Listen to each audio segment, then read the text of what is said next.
Yeah, we know you have a lot of questions about yesterday's storms, so we're getting answers for you. We're here with Carole Walker with the Rocky Mountain Insurance Association. And Carole, first of all, always a pleasure talking to you. Thank you. I know the worst of times, but good to get this advice out there. Yeah, so talk about insurance for tornadoes. You don't necessarily need extra coverage when we're talking about tornadoes, right? Your standard homeowner's insurance policy does cover you for high wind, which is tornado, and hail, which we usually see accompany this. The important thing is how much insurance do you have, and then what are your deductibles? On that roof, the most vulnerable part, Colorado, you may have a wind hail deductible that's higher, so know what you'd be paying out of pocket and then know what your limits are. So call your agent and maybe bring that deductible down if you can. Well, we're in severe weather season when we have this daily roller coaster of wild weather. Now is the time to be talking to your insurance professional about how much coverage you have, what your deductibles are.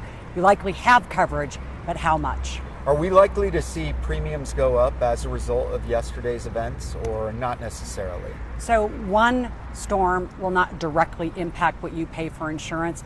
Unfortunately, however, we are in Hail Alley.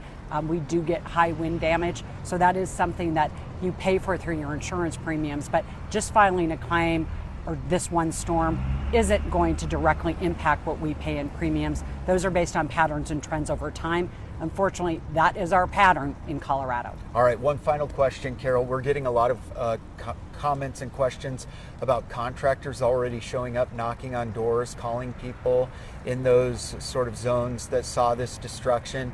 What do people need to know about unscrupulous characters out there, and should they always be in communication with their insurance company?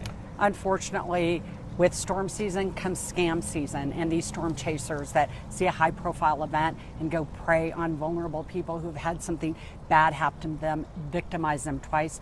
Know who you're dealing with. Don't hit the panic button. Be in touch with your insurance professional, understand what you have coverage for, have them coordinate with those contractors to come up with, okay, you don't want to be paying more out of pocket than your insurance covers. They offered a waiver of the deductible. That's actually not legal in Colorado. So the other big red flag is somebody saying, hey, I just need to get up on the roof to check it out, but sign here. Now you're in a contract.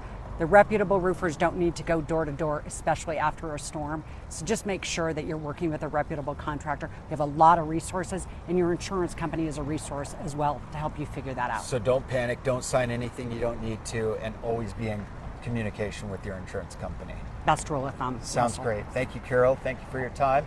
We'll toss it back to you guys.